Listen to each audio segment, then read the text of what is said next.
Rebel TA podcast brought to you by Prospectus Labs, where we talk with people and talent leaders in startups. Our mission is to empower the candidate-employer relationship in the future of work. You're tuned in with Sidney Miller and Tara Turk-Haynes. Sidney is a principal talent acquisition manager and strategic sourcer with background in startups and enterprise cloud and developer tool companies. Tara is the founder of Equity Activations, which supports small to mid-sized companies so they can embed DE&I into their operational practices. Tara, Sidney, great to have you. Thanks for joining. Thanks for having us. Yeah. Awesome. Well, Tara, where are you based and what are you working on? I am in Los Angeles and I am working on building out my consulting business. I just launched it this year. So yeah, that's the new entrepreneurial life is a thing now. It's a whole thing. It's so true. I didn't realize you launched this year as a consultant. That's sick. Mm-hmm. Where in LA are you? I'm on the west side, so yeah, it's it's a nice little pocket. I actually miss the Midwest and the East Coast lately. I don't know. My husband and I have been we miss seasons and things. So I don't know how long I'll be here, but it's lovely. My wife is from Southern California. Love LA. There's no better place to spend $20 on a green juice. Exactly. Even if you do it at home, it's still $20 with the price of groceries nowadays. Out here financing kale. Cool. Well, Sidney, where are you? What are you working on? Oh, hi, everyone. I live in Phoenix, Arizona. I've been remote in the tech industry, which, Phoenix is not the super big tech mecca, but currently I am working as a manager of talent acquisition at a local real estate SaaS startup. So it's been really exciting. Lots of stuff going on. They've got a really cool tech stack. So it's kind of my bread and butter, working in cloud and Kubernetes and all that wonderful jazz. That's awesome. I keep hearing that Phoenix is the place where a lot of Californians escaped to post-pandemic. I love it out there. I'm kind of a desert rat, so. You have to love August, though. There is this thing called August and September in Phoenix where it's 118 degrees and it is hot. Anyone that tells you it's a dry heat is lying. It is so warm. Last summer, the detail, on your car, mine just peeled right off. It was like, nope. And I was like, how do you put this back on? Things are falling off the sides of your car because of the heat and the glue is just nope. So it's hot, but it's 74 right now and it will be. We get 6 to 7 months of 60 to 70 degree weather, which is just like being in Southern California. So there's so much sun. It's an average of 340 days of sun a year. So it's awesome. It's awesome, but yet August. I feel like the job market and hiring is starting to heat up a little bit too. Definitely want to dive in and hear a little bit about more of your backgrounds. Obviously, Tara, your project, but let's start there. Tara, what are you seeing in the market around hiring as we quickly fly into Q2? I was just talking about this earlier today on social media. The jobs market report just dropped and 303,000 jobs were added. And I'm like, where? So I would love to know where. I'm consulting with a few companies and there's one role that I had that was open for 3 days and we got 1,400 people to apply. So I'm curious. I do feel like it's a sector thing. I think there's a huge bump in probably maybe government healthcare part-time.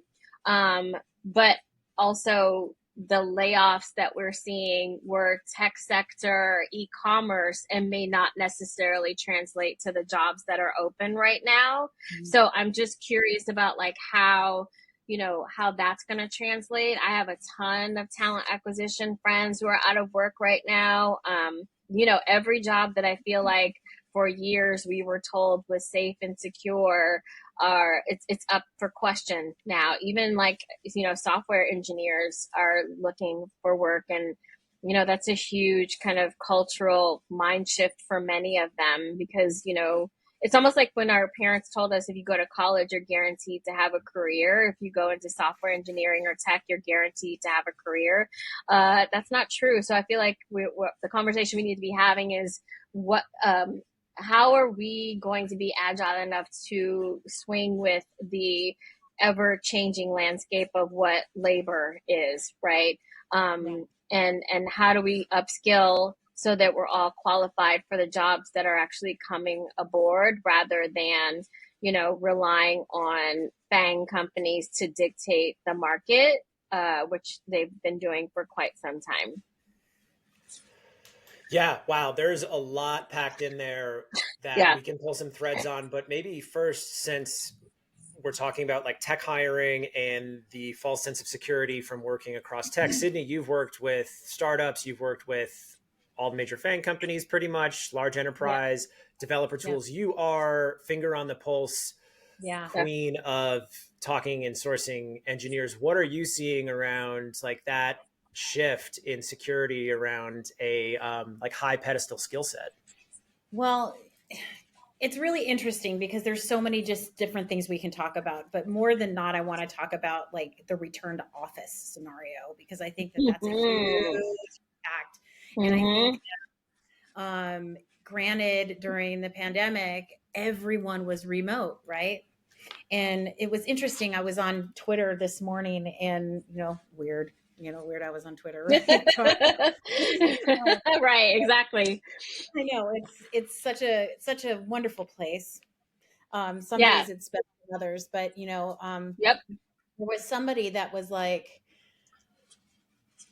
I know you've been out, and they were talking about a software engineer, and they were like, isn't it a privilege for you to, with something around this, isn't it a privilege for you to only want remote work when you won't do anything past a 20-minute commute, even though you're perfect for this job? And I was like, I don't know how to feel about that, because the pandemic, everybody was remote. And obviously I'm in office now, and I made that decision when I decided to, enter the local job market. I knew that was going to be a shift. I worked from home for some of the world's largest tech companies and startups for 15 years. Mm-hmm.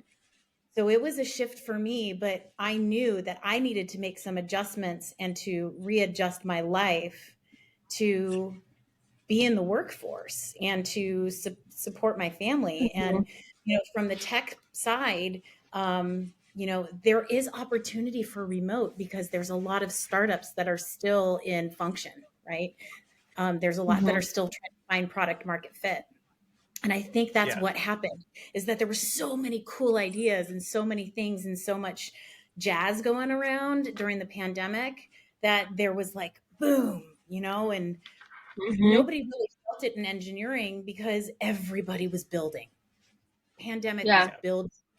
And so when everything kind of started to settle, and then let's be honest, it's kind of a dollars and cents thing when people have real estate involved, right? Absolutely. 100%. Right. So the people who have brick and mortar they can't or not going to evacuate that brick and mortar, and they're going to push on people in their preference and say, it's return to office or nothing. I mean, you've heard about it. You've heard, there's some companies based, like one out of Austin, and I'm not going to call it out because I don't think that's fair, but there's a large company out of Austin that is saying, no raises if you're not returned to office, or something to that nature, some sort of nomenclature that way, which is that even fair? Like there's so much riding the cusp, right? Of like, is it humane? Is it fair? Is it, in which side are you, what perspective are you on? right? Mm-hmm. So Yeah. I think It's that a new impact, era. I I think think it's a that the new era, real and it just estate, goes to show there's no balance. This balance that Mm-hmm. Twitter and this balance that LinkedIn wants to have, and say that like the employer employee relationship is a two-way street. Like that is a great goal to have, but it's not there. Like we're not there yet for the majority. And Tara, I'd love to hear yeah, your implications of this on like Yeah. some of the initiatives you're working on around DEI, operationalizing it with Yeah. companies. Like if you're only hiring Yeah. people in a 30-mile radius of San Francisco, like what Yeah. does Yeah. that do? How do you measure it? Well, here's the other thing too, is like my husband is in corporate real estate and has been talking about this idea of, at the end of the day, especially during the pandemic, a lot of us, like we had a collective, we almost died, y'all kind of moment, right? Like, so everything was like, oh my goodness, this is what we're grateful for. This is what's really important. But then at the end of the day, the CEO still had these leases on their P&L books. And for a long, long, long time, real estate was a very surefire way for you to invest in your company. So you could buy a building, you could be a large Salesforce or all of those different companies and have branding because that was your branding.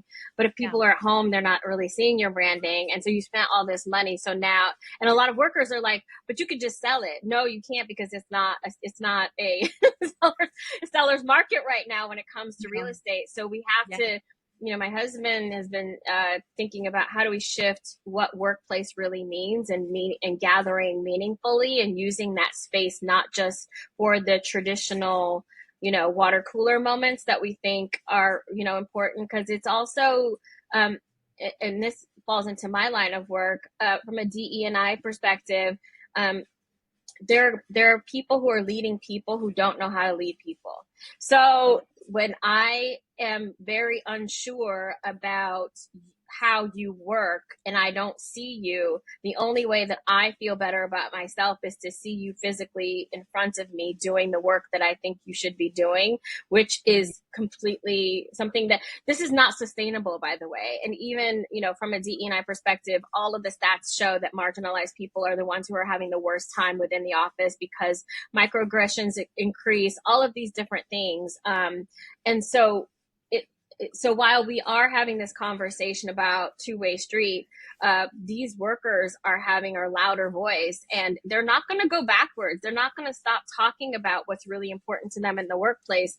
And I love that because, and I think it's a lot because of the younger generation entering the workplace. They are literally just like, no, like X out, like I'm out and I'll find another way to make a living, as opposed to some of us who've been working for a really long time, putting up with a lot of things that we didn't like because we thought we had to. So there's this cultural conversation that's happening where you can be that kind of company that thinks you can dial it back so that you have the power over your employees. But that even if you have that, it's temporary because at some point, this is going to implode in a different way. People are going to find a way to support themselves in a different way.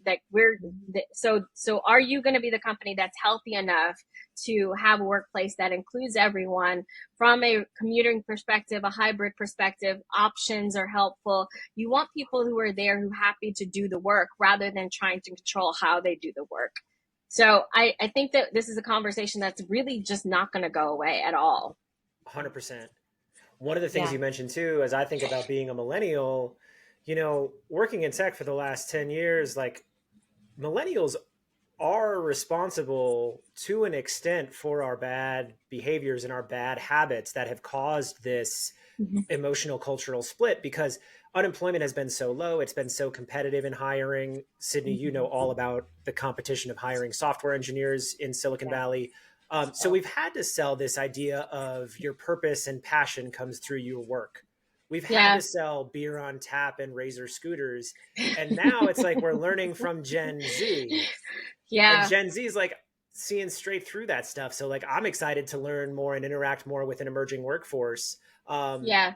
So I think we're on this shifting moment, and maybe Sidney, you could talk a little bit about like how do you create those value propositions for really talented engineers, based on what Tara's saying about how we just get better. Oh, there's so many things. But I think I think the easiest and best way to kind of unpack that, right, is to just rely on the experience. What are you giving this person on the front end? I mean, and I'm pretty old school. I've been around the block a bit, and I'm sure that people out there can appreciate this.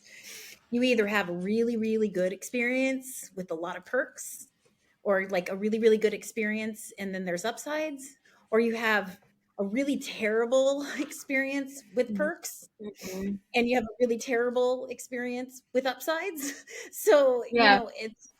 it's this balance of, I mean, let's be honest, we're all in talent. When you are giving yourself to a candidate, right? And you are giving Mm-hmm. everything you understand about the company. And I think that people see through that right now, because we just Mm-hmm. went through this huge worldly Mm-hmm. devastating, but also on the other hand, there was a lot of camaraderie that came out. There was a lot of issues that started to be talked about. There was a lot of things that we were like, ooh, the shush, the bad, and ripping band-aids off and being like, Mm-hmm. no, you know what? This is important to me, instead of like being like, Yeah. everyone is my family and dee dee dee dee dee, which Yeah. we probably talk about that too, because I know that there's a lot of stuff going on with that. Like how, but you got to find that balance, I think, Mm-hmm. in a lot of ways. As a talent acquisition person, you need to know what you're talking about, and you need to invest yourself in. And for me, it's about the technology, because I deal with software Yeah. engineers. So I can speak to the software engineers like an engineer. And a lot of times people are like, are you an engineer? I'm like, no, I'm just really in tune with how Mm-hmm. things are built, because you Mm-hmm. need to know that it's not going to be like, yay, pizza parties on Friday, and Mm-hmm. Right. casual gear, and you can zip around a scooter in the office. Like, that does nothing for production, right? It's fun. I've worked at a lot of Yeah. places that do those things, but it's about the true work and how you value yourself through work, and giving that experience on the front end of being like almost bulletproof, if I can say that, Mm-hmm. like being like, this is what you can expect. This is the tech stack. This is how we work. Does this seem like you want to be part of it? Yes, we have all these Yeah. fun things that we do and whatnot, but the work is really what it's about. By the way, here's our benefits. And this is all first Mm-hmm. conversation stuff, right? Because Yep. I think a lot of people in this market right now are just like, yes, I will do whatever, because Yep. it's nerve-wracking having families, having partners, Mm-hmm. and parents you take care of, and health insurance, and all those. For me, those are like human rights to have those things in place, but when they're not Yep. there because you're dependent upon a company, you gotta kind of like figure that out. And we as talent acquisition folks need to get that right. And we Yeah. also need Yeah. to follow. We also have to give reason. I mean, obviously some people can't give feedback, but be a kind human. What happened to humanity, right? I don't Yeah. know. Yeah. These are all things that I think that all of us can address. And I'd love to hear Mm-hmm. more from y'all about this, and it's just touching the Yeah. surface. um it's there's a lot that can be done, but give that human experience and make sure that you know your stuff, because you're representing Mm-hmm. the company, and the upside is you.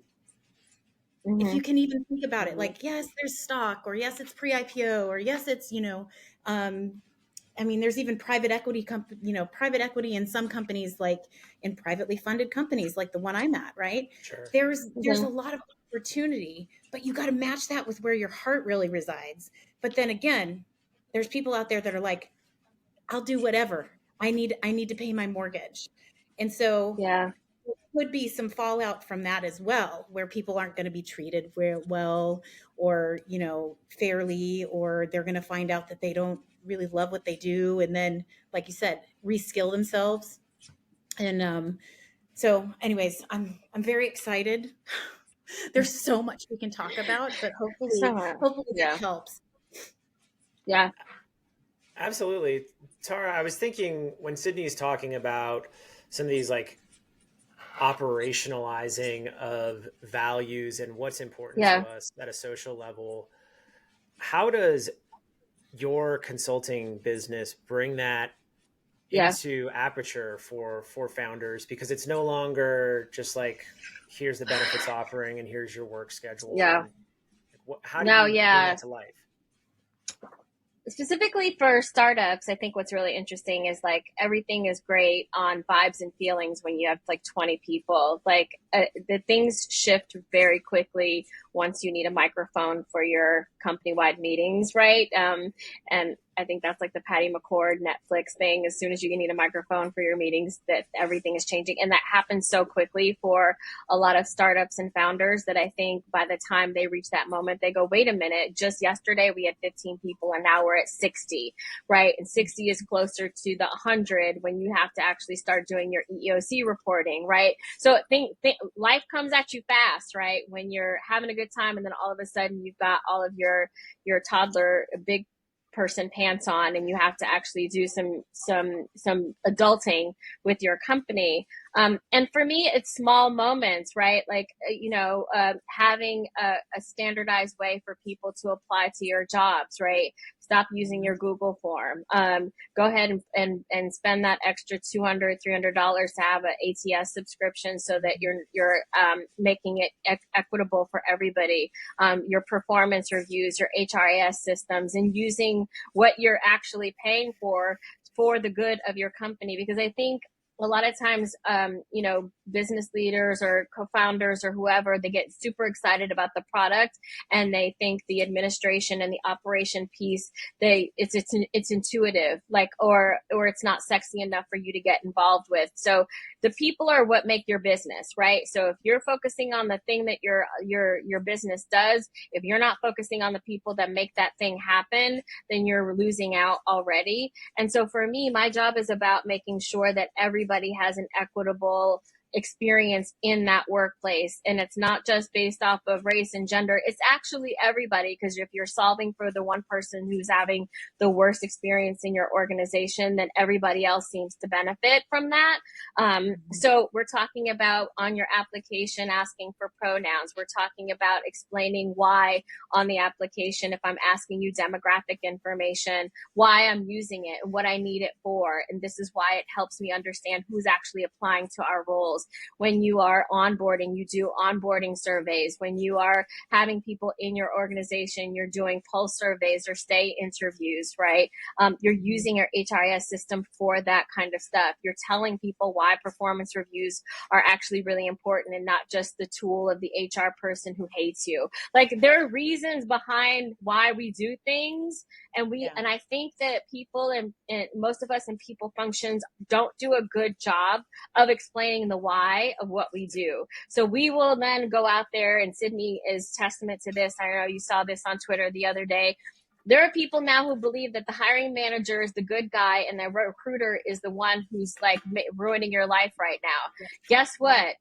The reason why you probably haven't heard back from that recruiter is because we've been chasing down the hiring team for feedback, and we don't actually have anything for you right now because they think that it's not as important. And our whole job is to fight for that feedback so we can actually give it to you. So, you know what I mean? Like, we're not telling everyone what the recipe is, like how we're actually making these things. We're just assuming that they know, because historically we haven't had to do that.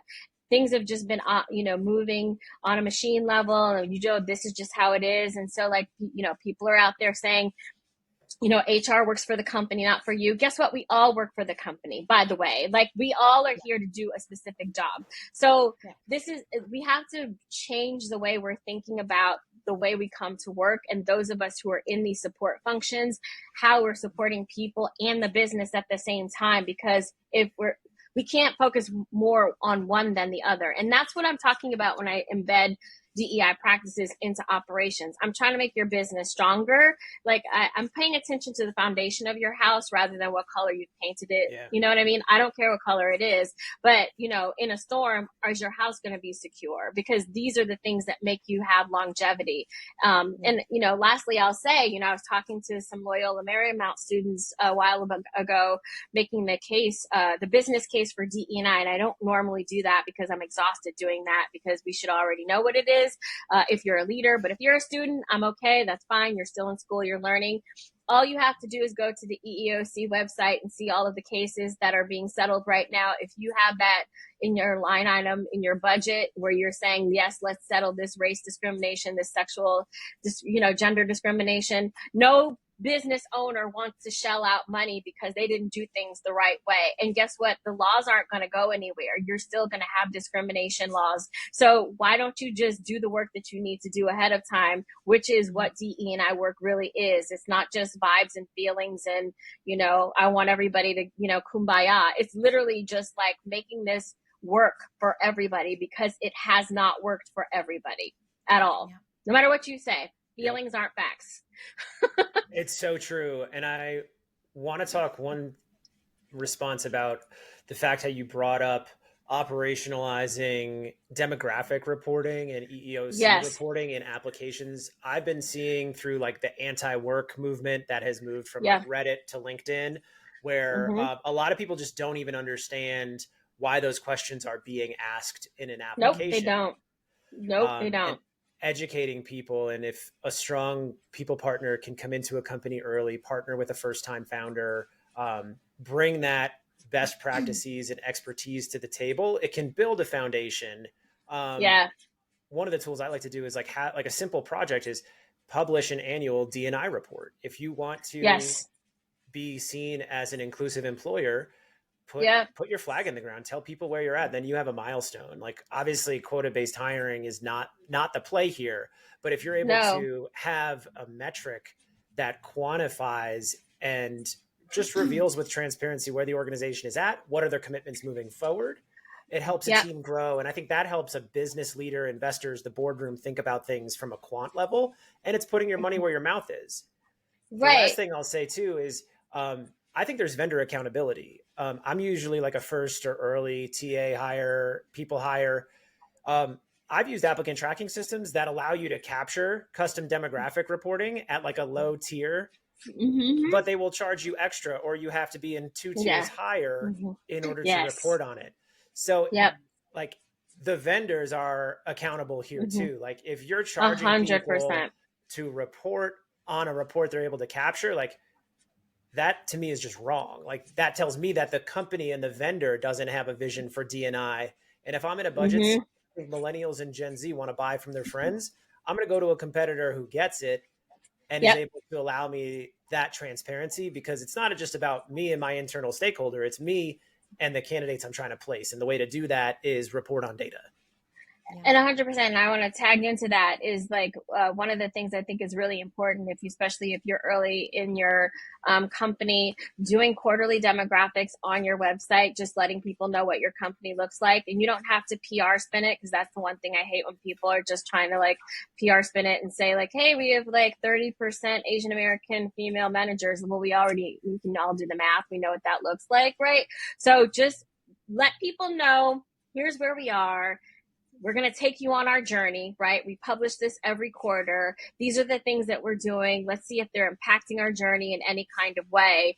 And that way, because our goal really is to have a business that reflects the world that we live in. And we're just trying to notice the patterns that may be affecting that, right? So that's when you're looking at your ATS and you're saying, who's falling off in what stage, so that I can address this issue. And that's the reason why we need that data, as opposed to just being like, oh, just vibes and feelings. Like you really want to make sure that people understand you're capturing data to move the needle in a little bit, not just because you want the report at all. And the last thing I'll say is, yes, there are a lot of people, the reason why I stay on Twitter, is because there are a lot of people who are not on LinkedIn. Like there's a whole group of workers who think that LinkedIn is for a an upper echelon of people that they don't think they belong to. They feel like that's a whole professional crowd and they're just like buttoned up or whatever. So there's so much misinformation about hiring on Twitter. And I feel like a lot of us are still there because we're trying to combat that. I literally just saw someone a few months ago, and I think Sidney probably saw this too, where this resume writer or whatever was saying, when you're answering demographic questions, just say you're a white male so they can select your application. And I was like, normally I'm not going to even answer this, but I got to chime in here. One, that's illegal. I don't know who you are when you're applying. So there's a whole reason behind the whole, like, your demographics is not visible to the employer. But two, how do you think recruiters get budgets? Like, how do we know where to spend our money if we don't know who's applying to the role? So like, you have those people out there just bilking people for their money and telling them wrong information. And we're not out there enough in the right places in those communities to tell them, like, that's false. Like, don't do that. This is the real deal. This is actually how we work. I get so many DMs, people saying, like, can you do more content about actually what recruiters see? Because they don't know at all. They're just listening to their friends and their bestie on TikTok telling them the wrong information. Mm-hmm. Accountability and transparency is so big here, right? And especially when it comes, and I love that you brought up the demographic reporting. And, I was at GitHub before the Microsoft acquisition, and that was a huge part of what we did. And it changed the way that candidates saw us as well as the interview process, because we did report on what we didn't do great and what we did awesome, and how we are moving the needle, but also accountability back to that is so refreshing for people who are, in the middle of Baltimore that just graduated from a boot camp that is like, oh, I'm contending with somebody from Amazon, or, some other big FANG company. Like, how am I going to be seen and heard in this process? Well, look, you can be, because this is an inclusive process. And I don't want to make this too much about one company, but it really was an amazing experience for me being, in the talent acquisition space for engineering, specifically for the data center, or for the data layer, all the way to, I did everything from engineering perspective. And that helped me, especially with the groups who were marginalized, to be like,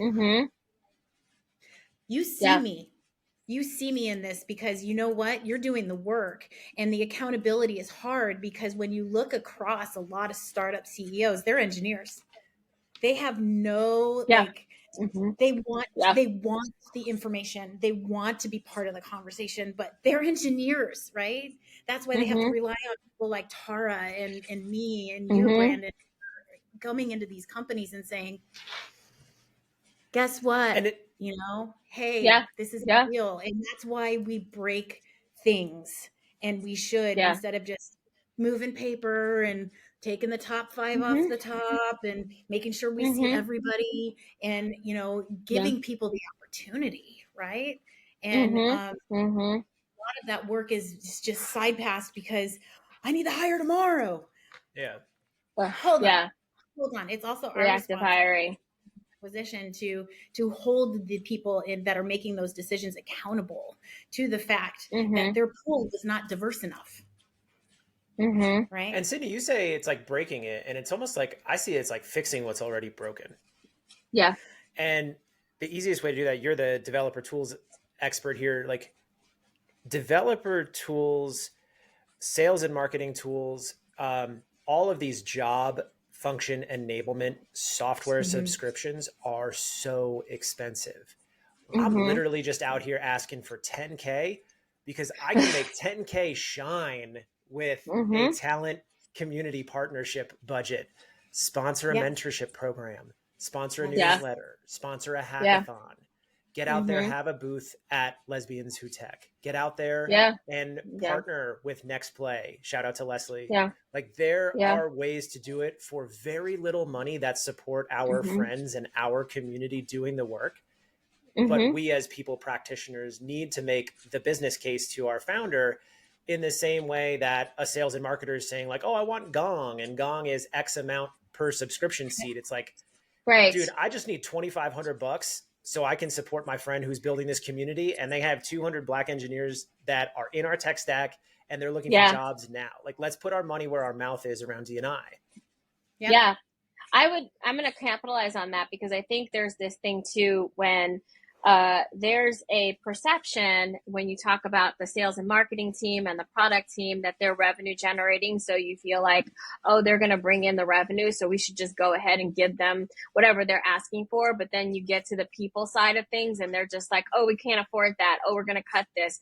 Your people are the ones who are making your company run. And so when you go cheap on your people, I don't understand why you don't see that as a deterrent from your business getting stronger. So if you're really trying to hire the best talent, why are you trying to get a discount and use all your coupons and you know what I mean? Like, we're literally just running our budgets off of like, partnerships and prayers at this point, because they don't really want to invest in the money to be able to develop meaningful community relationships with these other communities of people that you're not capturing at the end of the day. But then you're okay again with spending like, whatever it costs for you to get a TV ad. And you think that that's just because that drives revenue, but you're thinking about it in such an archaic way if you're a leader like that, because it's like, you're thinking about your people as not as important as, that whatever you think your product is. And again, that's not going to go over well at the end of the day. It just doesn't work that way. I think of like a tackle. Retention too. Oh, sorry. Yeah. Oh no, Sydney, go ahead. Talk about retention. Bake in retention in your funnel, right? Because nobody thinks about that as well, right? It's like, just get them in the door and we'll make sure that they're okay. Well, no, they're not okay if that's how you're thinking. And that's how you lose people, is because you're not functionally taking care of the needs of the employee, which could be done through a lot of this community building, right? And that's what a lot of martial people look for, is that community internally, which if it's not there, you're going to lose them to somebody who actually cares about it. And retention is a big problem. It's one of those things that we have to break. We need to make sure that we bake that into the conversation when you're talking to founders. It's almost like, and especially from a technical perspective, I think about this. You have developer relations people that talk about your product openly. Why can't talent talk about some of these things in our retention and our communities internally, right? Like, there's a lot of people just, I just want to be part of something other than just coding. I want to be part of a conversation that's different. I want to be part in the forefront of looking at policy, right? And being able to be that transparency and accountability piece, because accountability is really hard. It's hard to be like, I might have not done that right. Well, I'm one of the people that is like, that didn't work, but at least we tried, or we talked about it, right? And I think, I'm in this company because I feel like that aligns with y'all too, right? And there's too many people that are just fearful or don't have the acumen to push back on that stuff, because they're just like happy to have a job, right? So I think retention is another thing that needs to be looked at and talked about openly, especially in like intake meetings and, talking about like strategy building and how you are going to go against like where you're going to find the talent, and then even looking at the demographics of the teams and what they're building 100%. And is the voice of everyone in the product, right? Because if you're looking at like, and I talk about this all the time, I feel like I bring it up in every conversation that I have, but it's about, we're built, the code bases in San Francisco by people who went to Stanford, that graduated with advanced degrees, that all went to the same college. It's like, blow that out of the water, because I've been in a lot of startups where it's like, people in Africa and people in the middle of Asia and, the far reaches of the world in these underserved communities, right? And like, where the representation isn't in the product, because they're chasing advanced degrees and they're looking for the next brilliant mind. When the next brilliant mind is like, hey, coming out of the code camp in Baltimore, right? And being Yeah. like, I see it a little differently. And then it just, stuff falls out of people when you give that opportunity, Yeah. I think don't the know. product that comes to mind, Sydney, that's such a great example about like the operationalizing of a product and having inclusive teams. Yeah. Like V1 of the Apple Watch famously Mm-hmm. didn't have like menstruation tracking because there Yeah. weren't women working on the product. And I Yep. think, I don't know the timeline for how it got fixed or if it was launched, but like there was some moment where they were like, oh, we really messed up. We made a health watch and Mm-hmm. completely neglected 51% of the population. Yeah. Well, it's interesting because people don't realize that DE&I in corporate started like in the 90s because, I think it was IBM literally wanted to reach bigger communities and like the communities they weren't in, not just the big, large companies, but also the mom and pop shops who needed the services that IBM provided. And so they were like, how can we reach out to these communities and be authentic about it? So they built a DE&I program to reach out to communities to increase their business. So it wasn't just like, oh, it's the right thing to do. We're horrible people or whatever. It was literally like, how can we make our business better? Because we're not in all the places that we need to in order to make a large impact on these communities, make a ton of revenue, increase our population with these people from these communities, just make our company bigger, right? Bigger in terms of like, sure, revenue, but also fuller in terms of experience, in terms of innovation and creativity, and all of that comes from people who don't look like one certain person who's dominating that workforce at that particular time. That's a great point, Tara. And there was another piece you mentioned earlier. I love that you brought up the P&L early in this conversation. Like, let's just be honest. Yeah. DEI positions got cut deep in layoffs. Yep. Like it was Yeah. a lot of organizations just cut them first. So like, what are you seeing now? I know my LinkedIn feed, I saw a couple of roles coming back at like a higher leadership level for inclusion, but like, do you want to talk there and like the business case for like, why did they get hit so hard? And where do we go from here?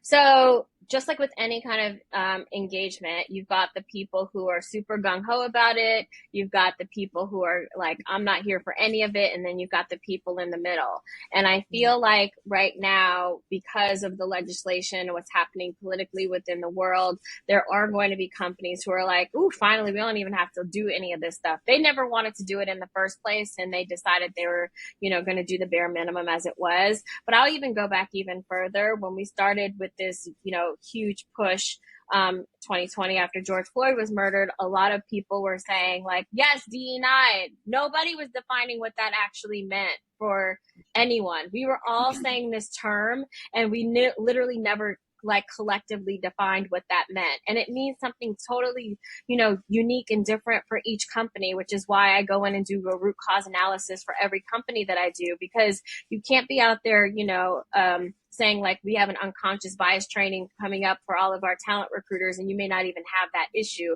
Maybe your issue is something entirely different, but you just threw your money at unconscious bias training because it was out of the box and that's what you wanted to do.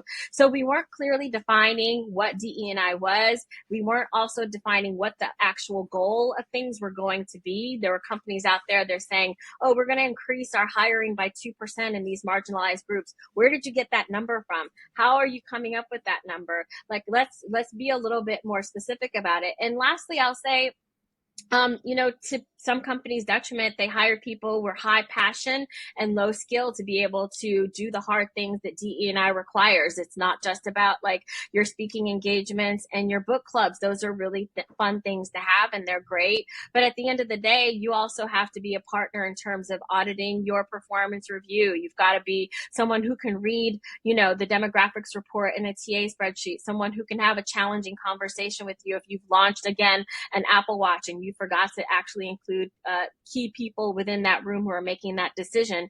That's what a DE&I person does, is actually goes in and says, you may have not been thinking about this thing, right? But here I am. I'm here to tell you that this thing is really matters. And I'm also going to bring the data to show you that this thing matters. So let's come up with a strategy to make sure that we are doing the best that we can as a company in order to be strong enough so that we are representing everyone. Nobody feels like they're out of place, because again, a lot of people are weaponizing DE&I and, woke and whatever. These are just PR terms, and they're distractions. They're distractions from the actual work. Those are agents of chaos. I'm not really listening to them. They're not on my radar. The people who are actually doing the work, whether you say you have a DE&I person or not, but as long as you have somebody internally who's doing the work to make sure the work is getting done to make your company stronger, then do that work by all means. But again, I just feel like people were literally unsure about what that job actually was. And I think a lot of burnout happened because a lot of us were doing that job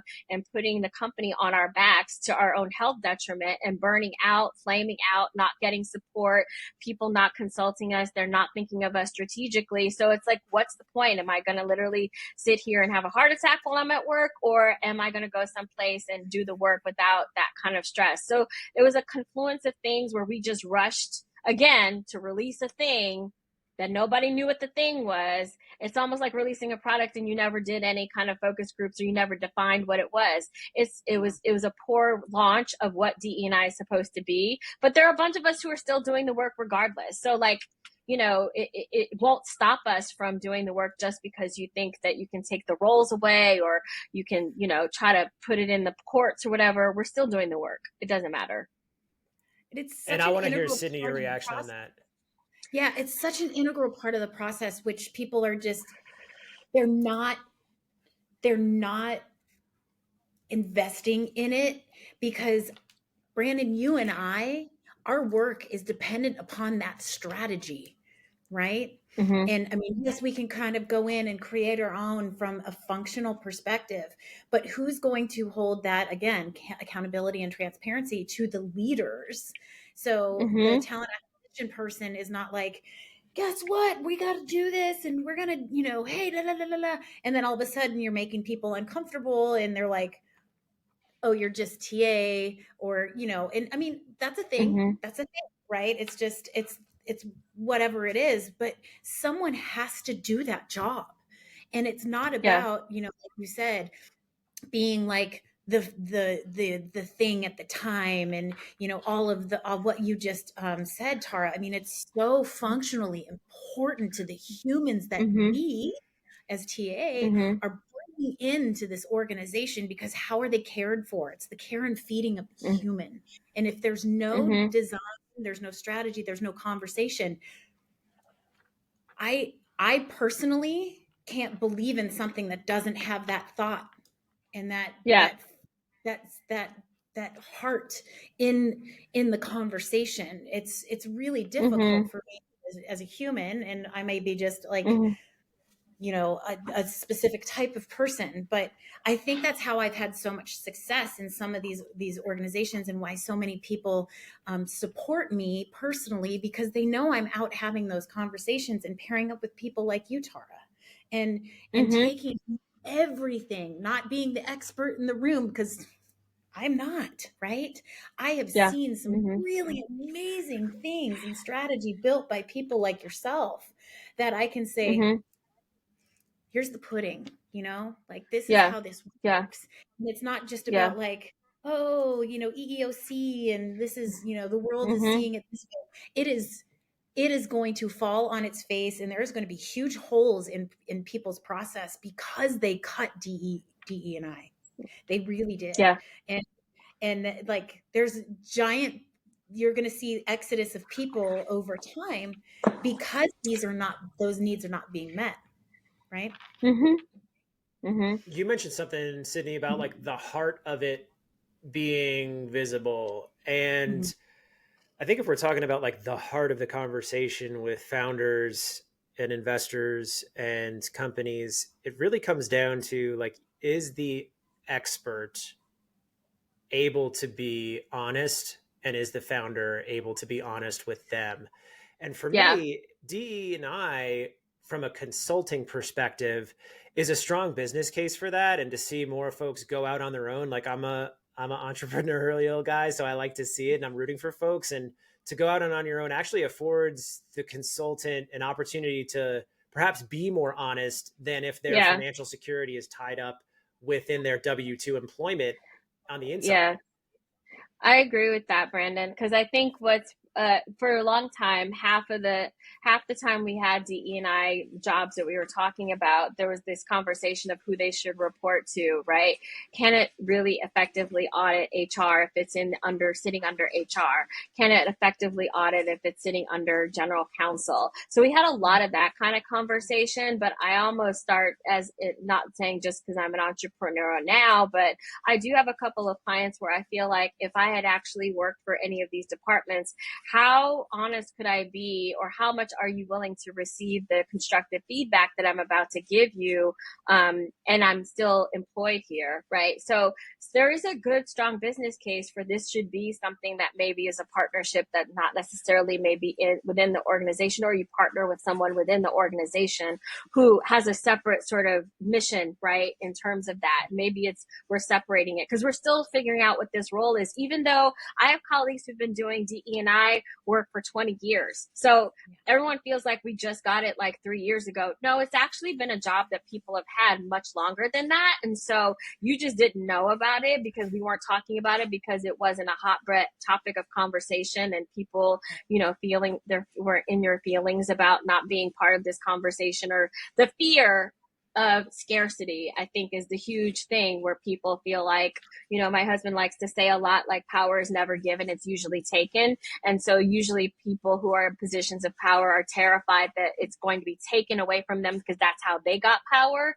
So if I ask I'm inviting all these marginalized people in, they're literally probably going to take all my stuff or whatever. Like, I don't know what that is, but like, that's literally not how people think. It's like, there's enough for everybody to go around, and we don't have to operate from a scarcity mentality, because we really are just trying to build fun things, great things for people that they need, and we all can contribute to that ecosystem in a way that doesn't have to diminish anybody else, right? So, I just feel like we're combating that commonsensical thing that's not necessarily common sense for everyone else. And so that's why you have all these people using these like, oh, this is a DE&I hire. I don't even know what that actually means. Like, people just keep using that term, and I'm like, I just don't understand. Like, if that sounds like word salad to me, I'm just not sure, if you understand the thing that you're saying. All it sounds like to me is you don't know what you're talking about, instead of you zinging me, right? This is a call to action. I mean, I've had a VP that has come up to me and be like, looking at a candidate pool and be like, is this person a diversity hire? And like, I would ask every recruiter out there, if you hear that, like, tell them, like, what do you mean? What does that mean? Like, what is that? How do you know? It's up to us to educate. And I think like that education and stakeholder management, like, that's where we have to like advocate and be an ally and inform our stakeholders. And that's really where the rubber meets the road as a people operator. Yes. Like, if you can't lean into conflict, like, maybe jump out of recruiting and go into sales, because like, you're going to be uncomfortable. You're going to have hard conversations, and you're going to have to manage up to folks that are 3-4 pay grades above. And it's not really challenging, because all you have to do is literally just say, why do you think that this person's qualifications would be less than? This is just somebody who doesn't maybe know what this company is, and we had to go source for them, that they have the qualifications already, right? Like, just because you're from a marginalized background, Sidney was saying this earlier, doesn't mean that you're not going to be the person who's probably going to transform the business. Like, they might have an ingenious idea that you didn't even think of, because their lived experience is different from yours, as opposed to saying we are lowering our bar and standards by having this person apply for the job. Like, that's so ridiculous to me. But there is this perception that we don't have the skill sets and actually to apply for the job that you have. So you have to lower it so that we can be a diversity hire, whatever that means. My pushback on that too is like, if somebody ever said that, like that lowering our standards argument, it's like, oh, great. So show me the people analytics of your post-hire outcome by demographic. Show me it on paper. Like, you're a business owner, you're a founder, you want to talk data and analytics, like show me the data. Show me that actual report that says that. Right. So maybe, I know, Sidney, I want to give you some space too. Did you want to reply to what Tara was sharing? Honestly, I love this conversation. That's all I can say, is because it's so rich, right? It's not that I don't have anything to add. I just think that it's what she said is so imperative, right? And maybe as we It think really about is. wrapping up, like, Tara, maybe what are a couple like tactical takeaways for somebody listening about like a DE&I operations program they could implement today, tomorrow?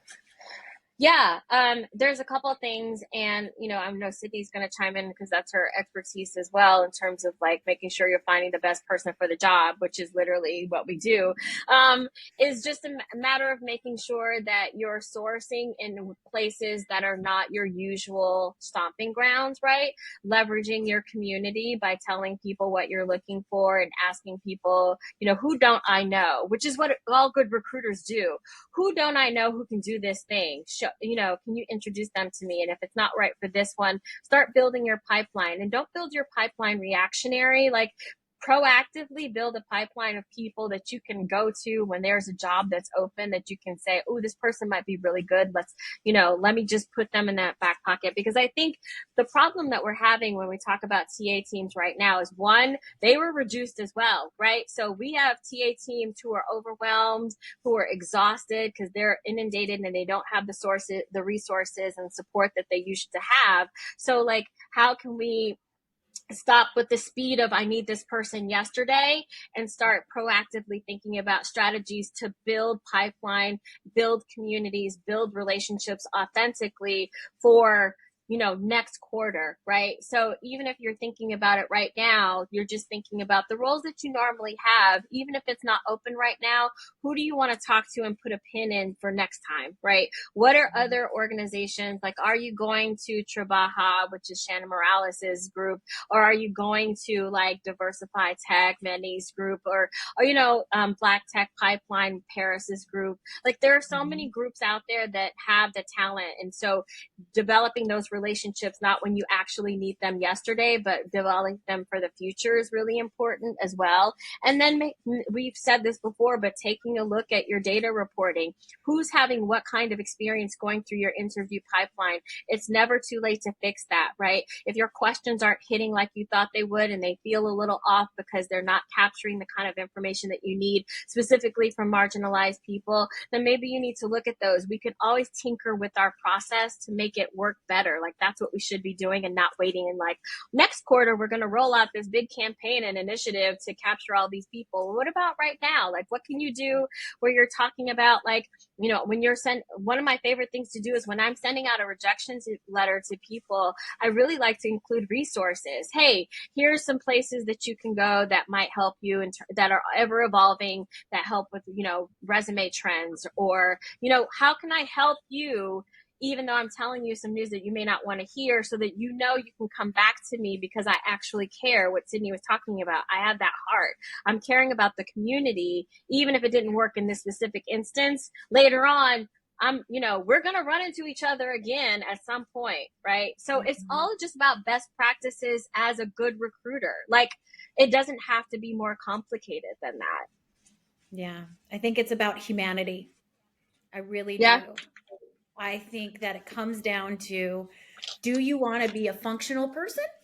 Do you want to just pass Right. paper? Do you want to just rely on the ATS? So you take the top 5 off the top, which are, and we could talk about like what percentages are a certain demographic that just fill your pipelines. And then if you're not doing that exact work, create your own community, Yeah. I see you do it all the time on Twitter, and it's so inspiring. Yeah. You and Paris and all the folks that are out there shaking trees and being like, I'm your advocate, and you can be seen too, and creating that community on your own. You don't have to rely on somebody to tell you to do it, but it's about being like, are you going to invest in yourself, in what right, and foundationally share that with everyone, and right. it's like the power of positivity really brings things back to you. And I'm a big, woo-woo energy person anyways, but it's about doing the right thing.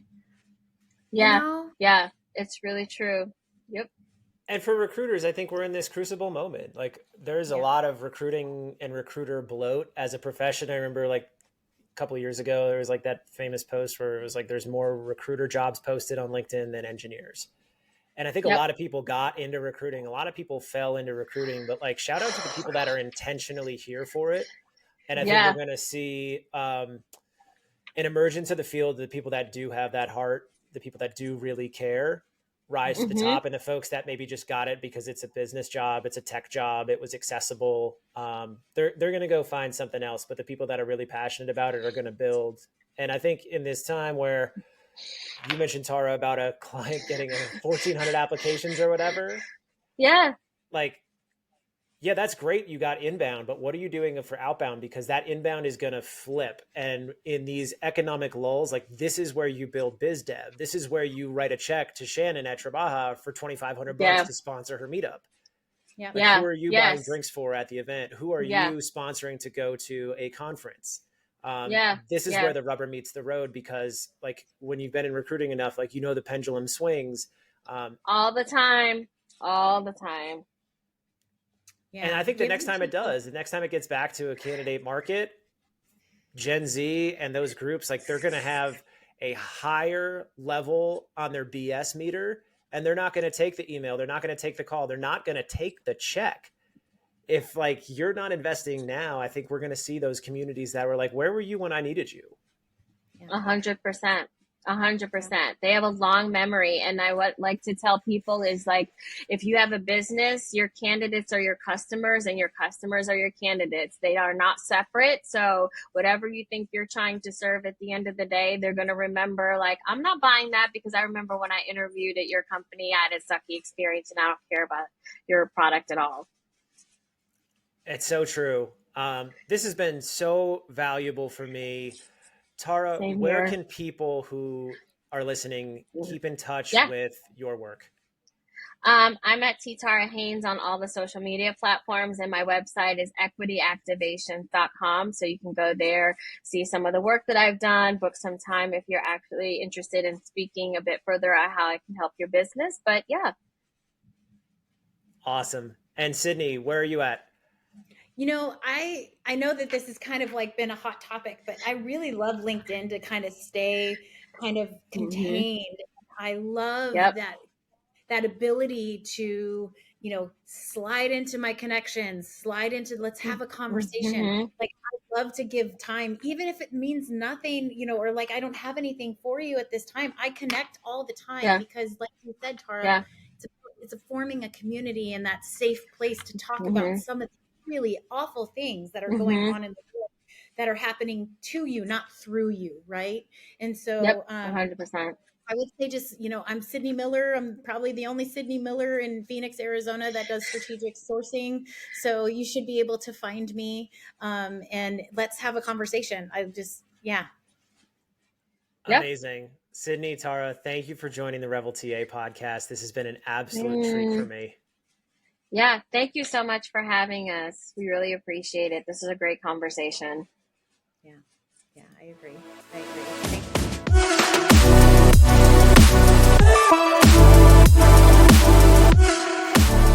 Hey, everybody. Thanks for tuning in to the Revel TA podcast.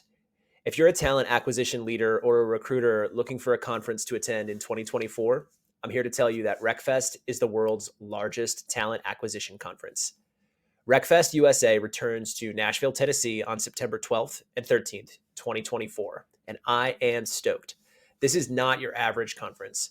Shout out to Jamie Leonard and the entire crew over at RecFest who produce an incredible event. Tickets are on sale now. Don't sleep. I'll see you in Nashville.